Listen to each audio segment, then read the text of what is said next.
আজি ৰাজভৱনত আমাৰ অসমৰ সন্মানীয় ৰাজ্যপাল মহোদয়ে আমাক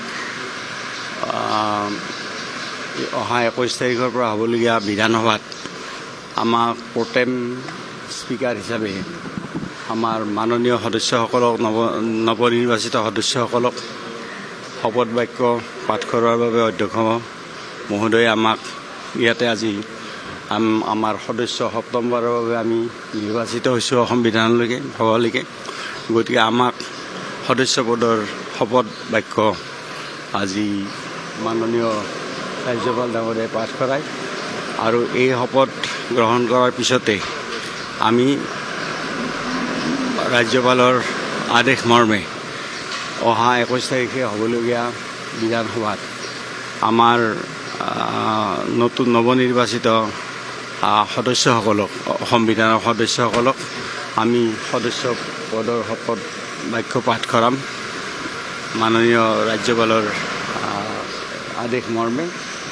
গতিকে সেইকাৰণে মই আজি আমাৰ মাননীয় মুখ্যমন্ত্ৰী ডক্টৰ হিমন্ত বিশ্ব শৰ্মা ডাঙৰীয়াক মই ধন্যবাদ আগবঢ়াইছোঁ এই সুযোগতে, কাৰণ প্ৰটেম অধ্যক্ষৰ পদৰ বাবে তেখেতে আমাক নিৰ্বাচিত কৰিছে।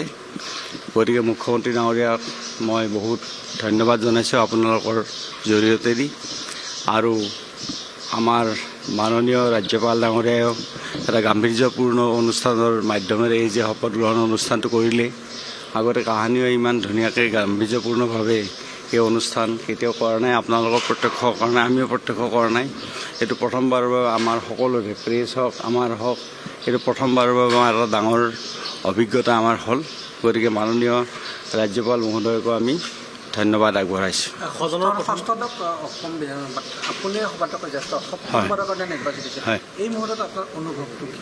অনুভৱটো এইটোৱেই যে বিধানসভাত আজি সপ্তমবাৰৰ বাবে আমি নিৰ্বাচিত হ'লোঁ আৰু সপ্তমবাৰৰ বাবে নিৰ্বাচিত হৈ অসমৰ ৰাইজে যিখিনি আশীৰ্বাদ আমাক দিছে, বা আগত ধৰ্মপুৰ সমষ্টি আছিল এতিয়া টিহু সমষ্টি, গতিকে আমাৰ ধৰ্মপুৰ সমষ্টি এটা সময়ত আৰু বৰ্তমানত টিহু সমষ্টিৰ ৰাইজে আমাক সপ্তমবাৰৰ বাবে যে নিৰ্বাচিত কৰি অসম বিধানলৈকে পঠিয়াইছে, তাৰ কাৰণে মই আমাৰ প্ৰথমতে ধৰ্মপুৰ সমষ্টি আৰু এতিয়া টিহু সমষ্টিৰ সকলো ৰাইজলৈকে মই আন্তৰিক শ্ৰদ্ধা নিবেদন কৰিছোঁ।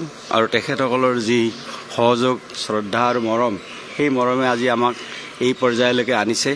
আগন্তুক দিনতো তেখেতসকলৰ পৰা এনেকুৱা মৰম চেনেহ আৰু শ্ৰদ্ধা যাতে সদায় পাই থাকোঁ তাকে কামনা কৰিছোঁ। তেখেতসকলক পুনৰ ধন্যবাদ দিছোঁ। লগতে ধন্যবাদ দিছোঁ আমাৰ সকলো প্ৰিণ্টিং আৰু ইলেক্ট্ৰনিক মিডিয়াৰ বন্ধুসকলক। গতিকে আপোনাসকলেও এই আজি 41 বছৰ এই ৰাজনীতিত সক্ৰিয়ভাৱে মই আছোঁ আৰু 41 বছৰীয়া ৰাজনীতিত দুবাৰ মই বিধানসভাত নাই, মাত্ৰ বাকী কেইবাৰ বিধানসভাত আছোঁ। সাতবাৰ হ'ল আজি এইবাৰৰ সৈতে।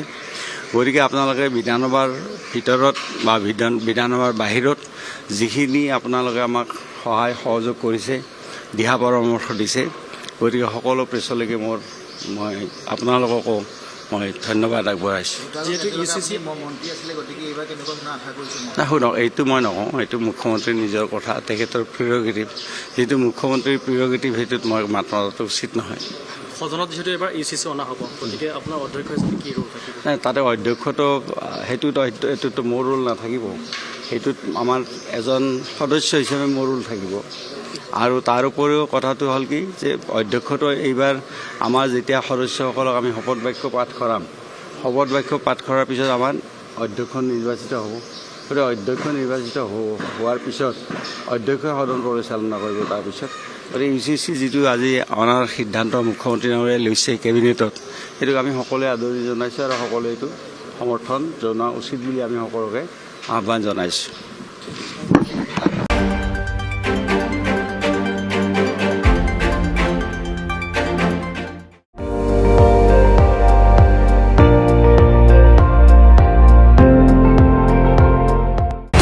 আপুনি চাই আছে ND24, সৰ্বশ্ৰেষ্ঠ নহয় সৰ্বোত্তমৰ দৌৰ।